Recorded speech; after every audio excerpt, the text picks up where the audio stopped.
My family labeled me a Navy dropout. I stayed silent at my brother's SEAL ceremony. Until his general saw me and said, "Colonel, you're here." The crowd went quiet. My father's jaw dropped. They thought I was a dropout, a washed-up failure working a dead-end insurance job. My own family. But here's the unbelievable truth. I was actually an Air Force colonel in special operations, risking my life in classified missions that saved countless lives. And the day that secret exploded in the most public, most unexpected way possible, at my brother's Navy SEAL ceremony, changed everything. Can you even imagine that kind of double life? My name is Samantha Hayes, I'm 35, and I still remember standing at the back of that ceremony, completely invisible in my civilian clothes, just another face in the crowd. My family, just feet away, had no idea. The irony? I was a colonel. In Air Force Special Operations. For national security reasons, I'd kept my career a total secret for years. But as I scanned the crowd, I saw my brother Jack's commanding general looking right at me, his eyes widening in a sudden, jarring moment of recognition. I knew right then that my meticulously crafted world was about to shatter. Growing up in San Diego as the daughter of retired Navy Captain Thomas Hayes meant military excellence wasn't just encouraged, it was expected. It was practically carved into our DNA. Our home was a shrine of naval memorabilia and dinner conversations. They revolved around maritime strategy and epic military history. My father's booming voice would fill our dining room with tales of his deployments, his eyes gleaming with pride as my younger brother Jack absorbed every single word. I listened too, equally fascinated, equally hungry for it, but somehow my enthusiasm just never landed the same way. Samantha has a sharp mind, my father would tell his Navy buddies who visited, but lacks the discipline for service. Oh, that stung. Especially because I'd spent my entire childhood dreaming of following his footsteps. I ran before school each morning, devoured naval tactics from his bookshelves, and applied to the Naval Academy with perfect grades and test scores. When I was accepted, it was the proudest day of my life. My father actually hugged me, a rare enough event to make the moment feel monumental. "Don't waste this opportunity," he'd gruffly tell me, his voice rough with what I desperately hoped was emotion. The academy was everything I'd hoped for, challenging, fulfilling, pushing me to my limits. I excelled in strategy courses, devoured physical training, graduating in the top percentile for both. What my family never knew was that during my third year, my life took an unexpected turn. I was quietly approached by intelligence officers. They'd noticed something in me, an aptitude in several key, classified areas. They offered me a position in a program that required immediate transition and absolute, unwavering secrecy. The program demanded I create a cover story. The officers suggested the simplest explanation: I'd washed out of the academy. It would be believable enough, plenty of talented candidates didn't make it through, and it would draw minimal attention. I agreed, truly believing, that my family would eventually learn the truth when my assignment allowed. I couldn't have been more wrong. The moment I came home after my supposed dropout, it hit me like a physical blow. "I just don't understand how you could throw it all away," my mother, Eleanor, said during my first visit. Her disappointment wasn't loud or angry. It manifested in tight lips, averted eyes, a quiet sorrow that was almost worse. "Your father pulled strings to get you considered." "I didn't ask him to," I replied quietly, the classified nature of my new position sealing my lips, preventing me from sharing anything meaningful, anything true. My father was worse. He didn't rage or lecture. He simply stopped talking about me. When relatives asked about his children, he'd light up discussing Jack's accomplishments at the academy, where he was now following the traditional path I'd supposedly abandoned, and then abruptly change the subject when my name arose.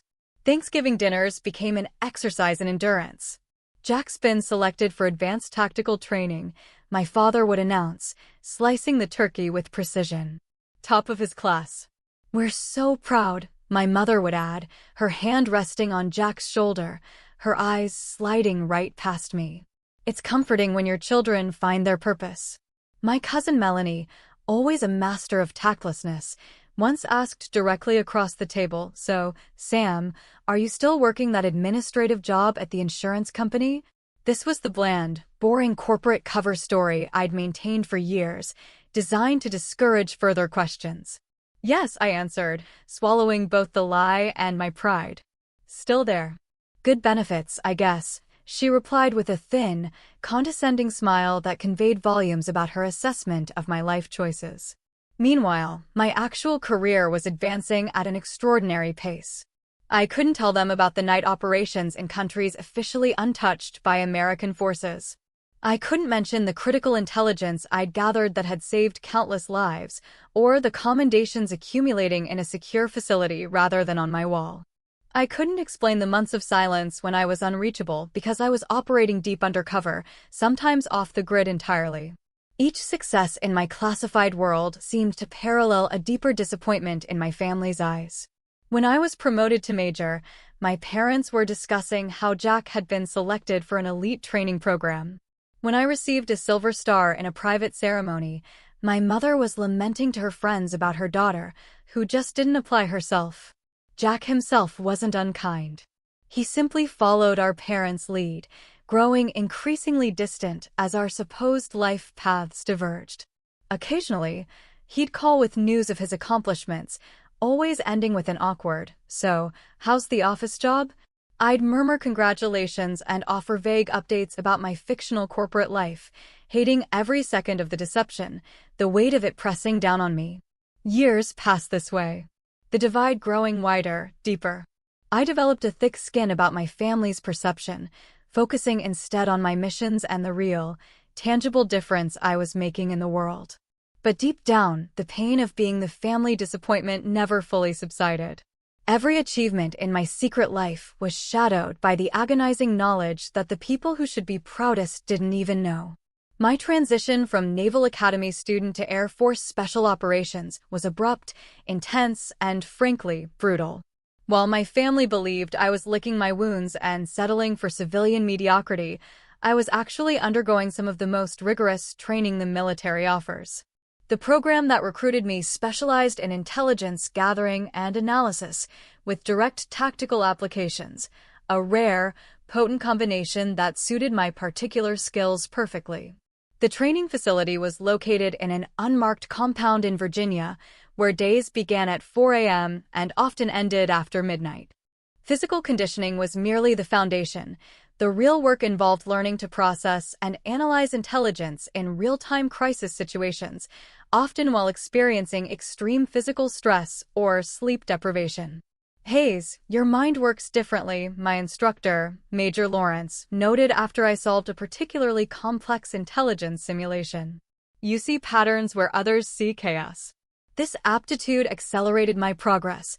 While most trainees required 18 months to complete the course, I finished in 11. My first assignment came immediately after, a low-profile intelligence gathering operation in Eastern Europe where Russian influence was creating concerning ripple effects. Colonel Diana Patterson became my mentor during this period, a pioneering woman in special operations. She recognized something in me that reminded her of herself. "The system isn't built for us," she told me frankly during a debriefing. "But that's precisely why we succeed in it. We approach problems from angles others don't consider." Under her guidance, I learned to navigate not just the operational challenges, but also the unique difficulties of being a woman in this elite space. She taught me to use others' underestimation as an advantage, to speak with quiet authority rather than volume, and to build networks of trust that transcended the usual military hierarchies.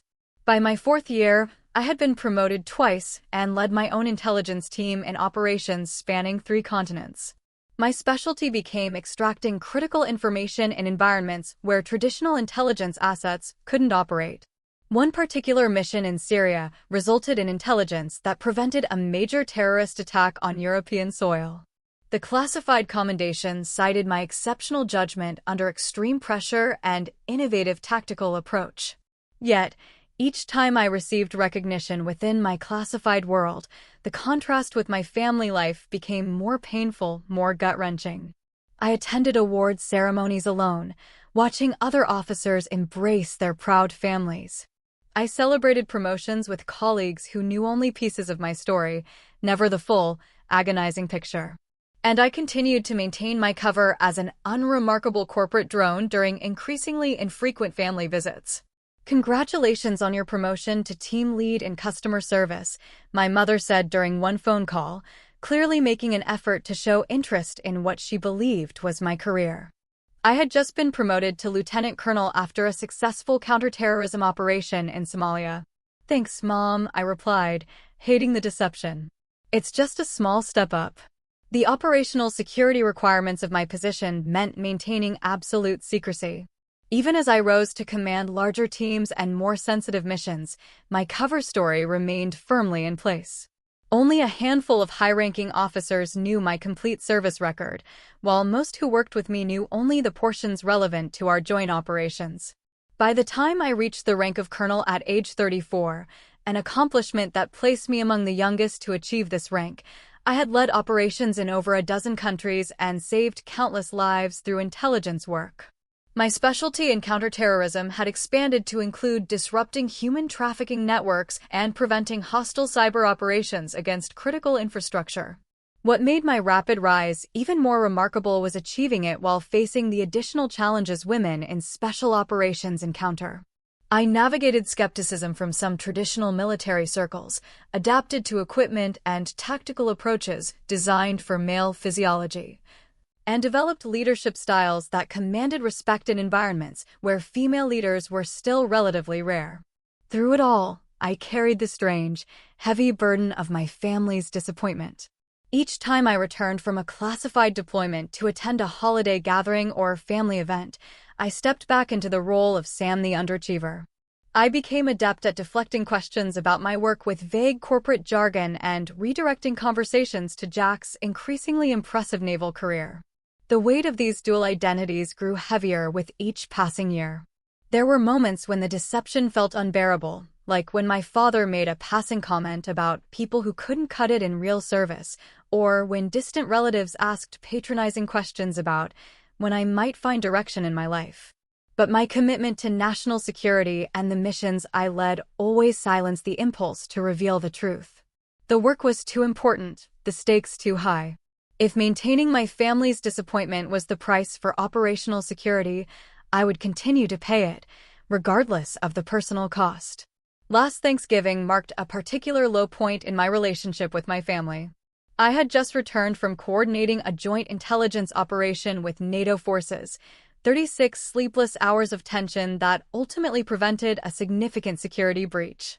Instead of recovery time, I went straight to my parents' house, exchanging tactical gear for civilian clothes and the hypervigilance of command for the different, familial tension of holiday dinner. My father stood at the head of the table, crystal glass raised in a toast. "To Jack," he announced, his voice carrying the captain's authority that never quite left him, whose selection for the Elite SEAL training program continues our family's tradition of excellence in service. Everyone raised their glasses. My mother beamed with pride, her eyes glistening. "We couldn't be prouder," she added. I joined the toast sincerely. Jack's accomplishment was significant, and despite our strained relationship, I genuinely respected his dedication. But as glasses clinked and congratulations flowed, my mother leaned toward her sister and whispered, just loudly enough for me to hear, "At least one of our children is making us proud." The comment sliced through me, even after years of developing thick skin. I excused myself to the kitchen, ostensibly to help with dessert, but really to compose myself. My cousin Melanie followed, cornering me by the refrigerator. "So, still pushing papers at that insurance company?" she asked, sipping her wine with an air of superiority. Melanie had recently been promoted at her law firm and never missed an opportunity to highlight the contrast in our careers. "Something like that," I replied, focusing on arranging pie slices rather than meeting her gaze. "You know, my firm has an opening in our administrative department," she offered with faux generosity. "Probably pays better than what you're making." I could put in a word. I thanked her politely, while imagining how she might react if she knew I'd just briefed the Joint Chiefs of Staff the previous week. The dinner conversation shifted to a recent military operation that had made national news, an operation I had actually helped coordinate from the intelligence side. I sat silently as my father and uncle analyzed what little information had been released to the public, both confidently incorrect about how the mission had unfolded. If they'd approached from the eastern perimeter instead, my father declared with authority, they could have avoided that initial resistance. I took a long sip of water, knowing the eastern perimeter had been deliberately avoided due to intelligence I'd personally verified about hidden surveillance systems. The urge to correct him burned in my throat, but I swallowed it with my water. After dinner, Jack announced his engagement to his girlfriend, Allison, a naval medical officer he'd met during his training. The family erupted in celebration.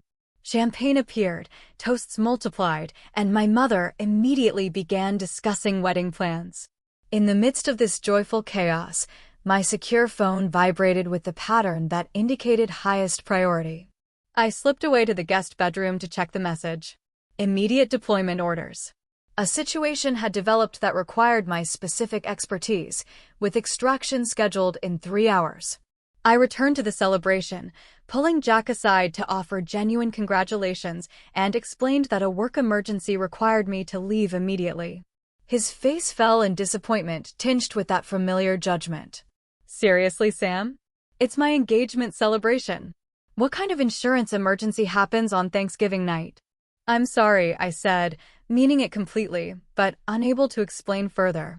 I wouldn't leave if it wasn't absolutely necessary. My parents reacted with the resigned disappointment I'd grown accustomed to. Of course, Samantha has to leave, my mother said to the relatives, not bothering to lower her voice. Her priorities have always been different. I caught my father's head shake as I gathered my coat, the subtle gesture of disapproval that had followed me since childhood. As I drove away, the family continued celebrating without me, while I prepared mentally for the classified operation ahead. The mission kept me deployed through Christmas and into the new year. When I finally returned, I learned that my absence had become a focal point of family discussion. Jack's engagement party had been held without me, and my failure to attend had been interpreted as further evidence of my disregard for family. Your brother was hurt, my mother informed me during a tense phone call. After everything he's accomplished, the least you could do is show up for his important moments. What she couldn't know was that during his engagement party, I had been leading a critical intelligence operation that resulted in the rescue of kidnapped aid workers. The mission earned me another commendation, one that would remain in a classified file rather than on my mantle. The growing divide between my professional success and personal failure created an increasingly unbearable tension. Each family interaction became more strained, each deception more painful. As Jack's seal ceremony approached, I found myself at a breaking point, torn between my duty to national security and my crumbling relationship with my family. The day of Jack's seal ceremony dawned clear and bright, perfect Southern California weather that seemed to mock my inner turmoil. I deliberated for weeks about whether to attend, knowing my presence would be scrutinized by a family increasingly frustrated with what they perceived as my indifference to Jack's achievements. My decision to go wasn't simple. I requested a rare day of leave from my duties, arranged secure transport, and carefully selected civilian clothes that would allow me to blend in while still maintaining appropriate military bearing, a habit too ingrained to break even in this context. The Naval Special Warfare Command facility gleamed in the morning sun as I approached. I instinctively cataloged security positions and protocols with my trained eyes, noticing details most civilians would miss.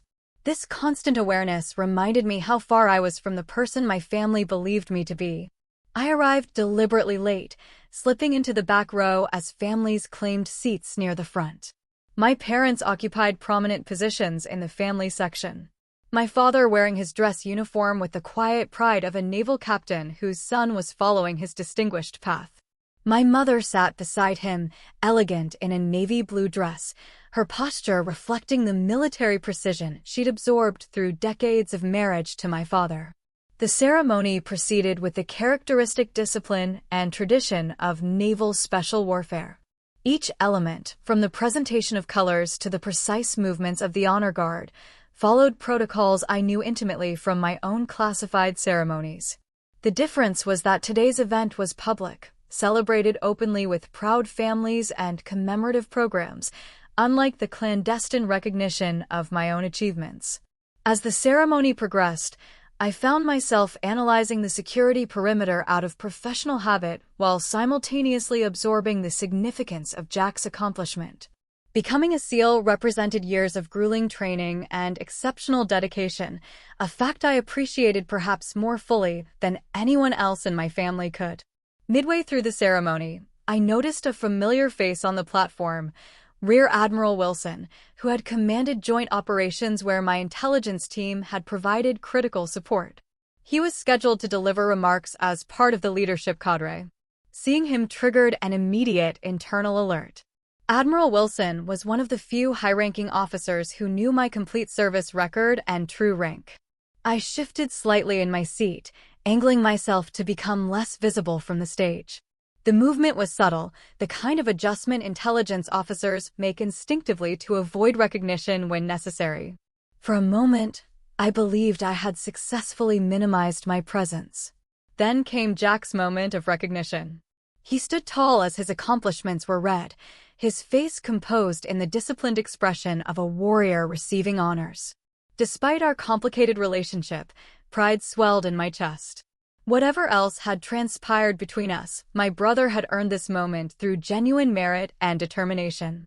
As applause followed Jack's recognition, I allowed myself to relax marginally, a mistake in retrospect. My slight movement caught Admiral Wilson's eye during his scan of the audience. I watched his expression change as recognition dawned. First confusion, then certainty, then an unmistakable reaction to finding a highly decorated Air Force Special Operations colonel sitting anonymously in civilian clothes at a Navy SEAL ceremony. Our eyes locked momentarily. In that brief exchange, I conveyed a silent, desperate request for discretion that military personnel of our rank and experience understand implicitly. The Admiral gave an almost imperceptible nod, and I believed the moment had passed without incident. The ceremony continued with the remaining recognitions and formal remarks. I began calculating my exit strategy, planning to congratulate Jack briefly before departing to avoid extended family interaction. But as the formal portion concluded and families began moving toward their graduating SEALs, I noticed Admiral Wilson conversing with another officer while gesturing subtly in my direction. My internal alarm sharpened. The second officer, Commander Brooks, had also worked with my team during a joint counterterrorism operation the previous year. Now both men were looking in my direction with that particular expression of military leadership preparing to acknowledge a fellow officer. I began moving toward the exit, hoping to evade the approaching confrontation. But the crowd's movement blocked my path. As families surged forward to congratulate their graduates, I found myself inadvertently pushed toward the area where Jack stood with my parents, rather than toward the exit I'd been targeting. In that moment of navigational confusion, Admiral Wilson reached me, his commanding presence parting the crowd around us. I straightened instinctively, muscle memory responding to the presence of a superior officer despite my civilian clothes. What happened next would permanently alter my family's perception and change the course of our relationships forever. Colonel Hayes. Admiral Wilson's voice carried clearly above the post-ceremony chatter. I didn't expect to see you here today. The title echoed in the space around us, turning heads. My parents, standing just feet away beside Jack, froze in confusion. Admiral Wilson, I responded automatically, assuming the formal posture ingrained through years of military service. It's good to see you, sir. Last time was that joint operation in the Gulf, wasn't it? He continued, either unaware of or unconcerned about my family's proximity. Your intelligence was impeccable as always. Saved a lot of lives. My mother's hand flew to her mouth. Jack's expression transformed from celebration to utter bewilderment. My father stood rigid, his brow furrowed in deepening confusion. Colonel, my father finally spoke, the word sounding foreign on his tongue when directed at me. There must be some mistake. Admiral Wilson turned, noticing my family for the first time. Recognition flashed across his face as he took in my father's decorated Navy uniform. Captain Hayes, he acknowledged with respect before turning back to me with raised eyebrows. They don't know. Before I could respond, Commander Brooks approached, extending his hand. Colonel Hayes, your team's work on the Antalya operation was remarkable. We've implemented your extraction protocols across 3 divisions now. The reality of my position was materializing around us like a photograph developing in solution, becoming clearer with each passing second. My carefully maintained cover, the story of professional mediocrity I'd cultivated for years, was dissolving in real time. Samantha, my mother's voice trembled with confusion. What are they talking about? Admiral Wilson assessed the situation with the quick comprehension of a seasoned commander. Captain Hayes, Mrs. Hayes, he addressed my parents directly. Your daughter is one of our most valuable assets in special operations. Her work in intelligence and counterterrorism has been extraordinary. That's not possible, my father stated flatly. Samantha left the Naval Academy. She works in insurance. Air Force, not Navy, Admiral Wilson corrected. And at a rank that reflects exceptional service. The insurance work would be her cover story. Fairly standard in her division. Jack stepped forward, his new SEAL trident gleaming on his uniform. Sam, is this true? The moment of decision had arrived without warning or preparation. Years of secrecy pressed against the sudden exposure, creating a disorienting pressure. But as I looked at my family's confused faces, I recognized that continuing the deception was no longer an option. Yes, I confirmed simply. It's true. My father's expression cycled through disbelief, confusion, and the beginning glimmers of reassessment. You're actually a colonel in the Air Force? Special Operations Command, Intelligence Division, I specified, the words feeling strange after years of careful avoidance. I was recruited from the academy directly into a classified program. The Dropout story was my cover. Other officers who recognized me had begun to drift over, creating an impromptu gathering that made the revelation increasingly public. A major from Joint Special Operations nodded respectfully in my direction. Colonel Hayes's analysis changed our entire approach in the Mogadishu intervention. My mother looked physically unsteady. All this time, when we thought. I couldn't tell you, I said quietly. Most of my work is classified at the highest levels. The cover story was a requirement, not a choice. Jack's expression had transformed completely, shifting from confusion to a growing understanding that only another military professional could fully grasp. That's why you missed my engagement party? Coordinating an extraction of exposed assets in Eastern Europe, I confirmed. Couldn't wait, and I couldn't explain. My father, ever the Navy man, had regained his composure and was processing the information with military precision. What's your security clearance level? Higher than I can specify in this setting, I answered, the response itself confirming more than the words contained. Around us, the crowd continued to celebrate, largely oblivious to the family drama unfolding in our small circle. But within that circle, years of misperception were crumbling under the weight of revealed truth. Admiral Wilson, sensing the intensely personal nature of the moment, prepared to withdraw. Captain Hayes, you should be proud. Your daughter's service record is exceptional. The details are classified, but the value is beyond question. He turned to me with a respectful nod. Colonel, I'll see you at next month's Joint Operations briefing. As he departed, the protective barrier between my two worlds, the accomplished military officer and the family disappointment, had been irrevocably breached. Standing before my family in civilian clothes, but now recognized as Colonel Hayes, I felt exposed in a way that countless high-risk operations had never made me feel. Why would you let us believe you'd failed?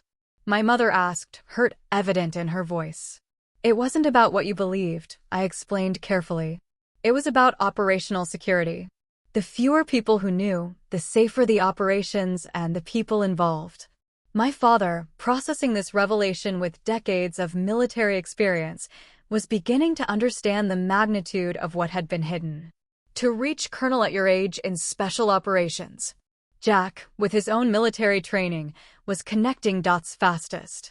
Those unexplained absences, the vague explanations, that time you showed up at Christmas with what looked like shrapnel wounds you claimed were from a car accident. Not a car accident, I confirmed quietly. As reality settled around us, I watched my family recalibrating years of perceptions and judgments. The disappointment they had carried, and the disappointment I had endured, was transforming into something else entirely. Something yet undefined, but irrevocably changed. "We have a lot to talk about," my father said finally, his voice carrying the weight of a man discovering he had been wrong about a fundamental truth. Yes, I agreed. We do. The family dinner following Jack's ceremony took place at an upscale restaurant near the base, a celebration planned long before the day's revelations. What should have been exclusively focused on Jack's achievement had now become something else entirely, the first honest family gathering of my adult life. We sat at a private table in the corner, security conscious even now. My father ordered wine with uncharacteristic generosity, perhaps recognizing that this conversation required social lubrication. Silence hung heavily as menus were studied with unusual intensity, everyone avoiding the elephant in the room until the waiter departed with our orders. So, my father began, setting his water glass down with precision. "A colonel." It wasn't a question, but I nodded. "Confirmation." "That's remarkably fast advancement," he continued, the career military officer in him automatically calculating the timeline. "Especially for someone in," he lowered his voice, "special operations." It was a unique path, I acknowledged. The program I was recruited into accelerates promotion timelines based on field performance rather than standard time and grade requirements. My mother, who had been unusually quiet, finally spoke. "All those times we thought you were being flaky or irresponsible, disappearing from family events, being unreachable for days. I was deployed, I finished for her. Often in locations I can't name, doing things I still can't discuss." Jack leaned forward, professional curiosity mixing with brotherly reassessment. "That scar on your shoulder from 2 Christmases ago?" "Kabul," I said simply. "Extraction operation went sideways." My father's face tightened. The career naval officer understood immediately what "went sideways" typically meant. "And we were giving you grief about missing family photos," my mother whispered, horror dawning in her expression. The conversation paused as our salads arrived. When the waiter departed again, my father asked the question that clearly bothered him most. "Why the Air Force? You were at the Naval Academy." I had to smile slightly. Of course, that would be his first substantive question. The program that recruited me operated jointly, but was administratively housed under Air Force Special Operations. The work suited my particular skills, regardless of branch. "Which are," he pressed. "Intelligence analysis under high-pressure conditions, pattern recognition in asymmetric environments, asset development and management, some other specialties I can't detail." Jack whistled softly. "That's the heavy stuff, Sam." My mother was struggling to reconcile the daughter she thought she knew with this new reality. "But why couldn't you tell us anything? We're your family." "Operational security," I explained gently. "The nature of my work means that knowledge of my real position could potentially endanger operations or expose networks. The cover story was created and maintained by the program, not by my choice." "For 12 years, my father challenged, the hurt beneath his question evident despite his military bearing. "Not one word of truth?" "That's the job, Dad," I said simply. "You of all people should understand that some positions require complete compartmentalization." He fell silent, military discipline acknowledging what the father in him wanted to deny. The main course arrived, providing another brief reprieve from the intensity of the conversation. As we began eating, Jack broke the tension with a short laugh. "So, all those times I was bragging about my promotions and assignments. You were talking to someone who is briefing Joint Chiefs," I finished with a small smile. "God, I must have sounded like such an idiot," he groaned. "You didn't," I assured him. "Your accomplishments are real and significant. Different operational areas, different challenges." My mother set down her fork, her food barely touched.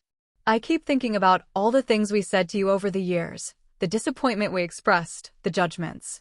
"You didn't know," I said. "You couldn't have." "But we should have trusted you," she insisted, tears gathering.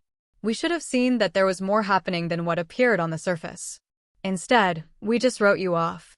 The raw truth of her statement hung in the air. They had written me off, creating a narrative of the disappointing daughter that fit the limited information they had. My father, always less comfortable with emotional displays, redirected slightly. Your upcoming promotion. Admiral Wilson mentioned a briefing next month. Are you being considered for Brigadier General? I confirmed quietly. It's not finalized yet. His eyebrows rose sharply. At your age. That would be unusual, I acknowledged. The recommendation is based on the Tavos operation results. That's all I can say about it. My mother wiped her eyes. And we wouldn't have known about this either if today hadn't happened. I hesitated, then admitted the truth. Probably not the details. You might have eventually learned I was military, but specifics about rank and position would have remained classified. The meal continued with questions I could answer, intermingled with ones I couldn't. The boundaries of classified information remained even in this new openness, creating an imperfect but vastly improved communication. For the first time, my family was seeing the outline of my real life, even if many details remained in shadow. After dinner, my parents invited me back to their home, a gesture that felt significant after years of emotional distance. In their living room, my mother disappeared briefly before returning with a dusty box. I kept these, she said, setting it between us, even though I didn't understand why you'd want them. Inside were mementos from my academy days, my midshipman's cap, academic awards, photographs, items that would have made no sense to preserve for someone who had supposedly failed out. Yet she had kept them anyway. Some part of me never believed the story, she admitted quietly. It didn't fit the daughter I raised, but I couldn't imagine an alternative explanation. My father, after several drinks and hours of processing, had grown unusually reflective. I was hardest on you, he acknowledged. Military directness applied now to personal failing. When we thought you'd washed out, I took it personally. Made it about my legacy rather than your path. I understood why, I told him honestly. And maintaining the cover story was part of my duty, even when it was difficult. Duty, he repeated, the concept resonating deeply with his naval corps. At the expense of being known by your own family. Jack, who had been listening quietly, finally spoke again. But things can be different now, right? I mean, we know the basic truth, even if details stay classified. It was the question I'd been considering throughout the evening. Some things can change, I agreed cautiously. You know my actual profession now, my general position, but most of my work will remain classified. There will still be unexplained absences, questions I can't answer, but we'll understand what they mean now, my mother said. As the evening drew to a close, my father did something unprecedented in our relationship. He stood, straightened as if addressing a fellow officer, and extended his hand formally. Colonel Hayes, he said, using my rank for the first time. I believe I owe you an apology and my respect. I took his hand. Years of military bearing preventing the emotion in my throat from showing on my face. Thank you, Captain.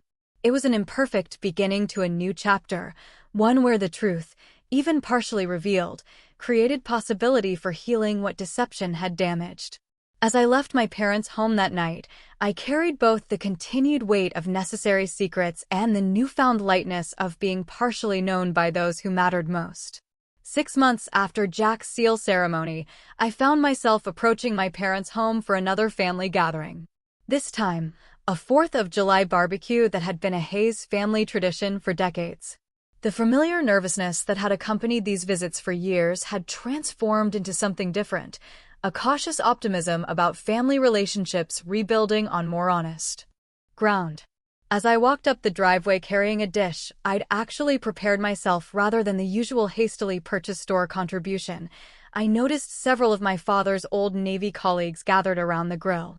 In previous years, I had avoided these military-heavy gatherings whenever possible, finding the deception particularly difficult among those who spoke my professional language. Today was different. My father spotted me and straightened slightly. Not quite the attention stance of military protocol, but a new recognition that carried its own significance. Sam's here, he called, using my familiar name, but with a new tone. As I approached, he did something unprecedented. He turned to his friends and said, "Gentlemen, my daughter, Colonel Hayes, Air Force Special Operations." The introduction, simple but accurate, represented a seismic shift. The retired officers nodded with the respect of men who understood precisely what the rank and division signified, particularly for someone my age. No details were necessary. The basic facts communicated volumes to those who spoke the language of military service.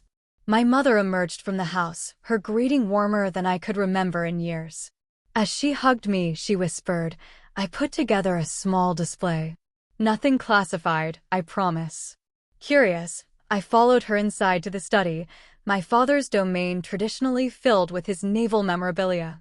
In one corner, she had created a discreet but meaningful arrangement, my academy graduation photo, the few unclassified commendations I'd been able to share, and a recent formal photograph in uniform following my promotion to Brigadier General. "Is this okay?" she asked, uncertainty in her voice. "I wanted to honor your service, too, but I wasn't sure about security concerns." I examined the display carefully. "It's perfect," I assured her. "Nothing here reveals operational details." Her relief was evident. "Good. Your father checks it every day, you know." I think he's still wrapping his mind around everything. Returning to the backyard, I found Jack manning the grill alongside our father. My brother's transformation had been perhaps the most straightforward. One military professional recognizing another with the shared understanding that comes from parallel experiences, despite different branches and specializations. "General," he greeted me with a grin and a deliberately informal salute. "Burger or hot dog?" "Both," I replied, falling easily into the sibling banter that had been absent for too long. "I just finished 3 weeks of MREs. I'm making up for lost time." He nodded, understanding immediately what 3 weeks likely signified without asking questions he knew I couldn't answer. This new shorthand between us, acknowledging the boundaries of classified work without resentment, had become one of the unexpected gifts of the truth. The afternoon progressed with a lightness I hadn't experienced at family gatherings in over a decade. Though many topics remained off-limits, my recent deployment locations, the nature of current operations, the specifics of upcoming assignments, the fundamental truth of who I was and what I did now formed the foundation of our interactions. My father, always more comfortable with actions than words, found ways to express his changed perspective. He introduced me to his colleagues with unmistakable pride. He referenced my operational insight when discussions turned to current military affairs. And most tellingly, he deferred to my expertise in areas where Air Force operations intersected with naval concerns, a professional respect that meant more than any verbal apology. As evening approached and we gathered for the traditional Hayes family photo, I stood beside Jack. Both of us now recognized for our service rather than compared by it. My mother arranged us with the precision of a longtime military spouse. "My children," she said to a neighbor who was taking the photograph, both serving their country, just in different ways. The simple statement acknowledged the parallel value of our different paths, a recognition that would have seemed impossible a year earlier. Later, as fireworks illuminated the sky, my father joined me at the edge of the yard, where I'd stepped away briefly to check a secure message. "All good?" he asked, the question encompassing more than the immediate communication. "Yes," I confirmed, returning the phone to my pocket. "Nothing urgent." He nodded, gazing upward at the patriotic display rather than at me, a military man's approach to emotional conversation. "I've been thinking about what it cost you," he said finally, carrying that cover story all these years, bearing our disappointment when you were actually doing my job. I finished when he trailed off. "That's all it was, Dad." The job I was assigned with the parameters required. "But the personal cost," he insisted, still watching the fireworks, "missing the recognition you deserved, even from your family." I considered this, formulating my response with the same care I applied to operational assessments. "There's something freeing about being evaluated solely on your work without external expectations or family legacy influencing perceptions," I offered. "In some ways, starting with a blank slate, let me define my own path." He absorbed this perspective thoughtfully. "Still, I regret the judgments we made with incomplete information." "That's the nature of intelligence work," I replied with a small smile. "Everyone operates with incomplete information." The difference is whether you recognize its incompleteness. This observation, applying professional principles to personal relationships, seemed to resonate with him. A fair assessment, he acknowledged, military precision in his nod. As we rejoined the family gathering, I reflected on the strange journey of the past 6 months. The revelation at Jack's ceremony had not instantly repaired years of misunderstanding, but it had created space for something new to grow. The family that had once seen me as their greatest disappointment was now navigating a recalibrated relationship based on partial truth, the maximum disclosure my position allowed. 2 weeks later, I stood at attention during my promotion ceremony, the stars of a brigadier general being affixed to my uniform. Unlike previous promotions celebrated only among cleared colleagues, this one included 3 seats in the family section, occupied by my parents and brother. The technical details of my accomplishments remained classified in the official citation, cloaked in the deliberately vague language of special operations, but the pride in my family's eyes needed no detailed explanation. They understood enough now, not everything, but enough. As the ceremony concluded and I joined my family, my mother embraced me with tears in her eyes. "I always knew you were exceptional," she whispered. "I just didn't know how." My father, ever the naval captain, extended his hand for a formal shake before professional composure gave way to parental pride. And he pulled me into a brief, tight hug. "Well done, General Hayes," he said gruffly. "Well done." The journey from family disappointment to recognized professional had been complicated by necessary secrets and security requirements that would never fully disappear. But standing with my family, accepting congratulations for an achievement they could finally acknowledge, I found peace in being partially known and imperfect but meaningful visibility after years in the shadows. For anyone who has been misjudged or underestimated, there's a powerful lesson in this experience. Sometimes the truth emerges in unexpected ways, and sometimes the perceptions others hold aren't reflections of reality, but simply products of limited information. The worth you create through your work and choices remains valid even when unrecognized, and authenticity, even when necessarily incomplete, creates possibilities for connection that deception cannot. So tell me, have you ever been misjudged based on appearances or assumptions, or kept parts of yourself hidden for necessary reasons? What would you have done in my place? I'd love to hear your stories in the comments below. And if this journey of family reconciliation and professional recognition resonated with you, please hit that like button and subscribe to hear more stories of resilience and unexpected revelation. Thank you for listening to my story. And remember, sometimes the most powerful truths are the ones we carry quietly within us until the right moment for revelation arrives.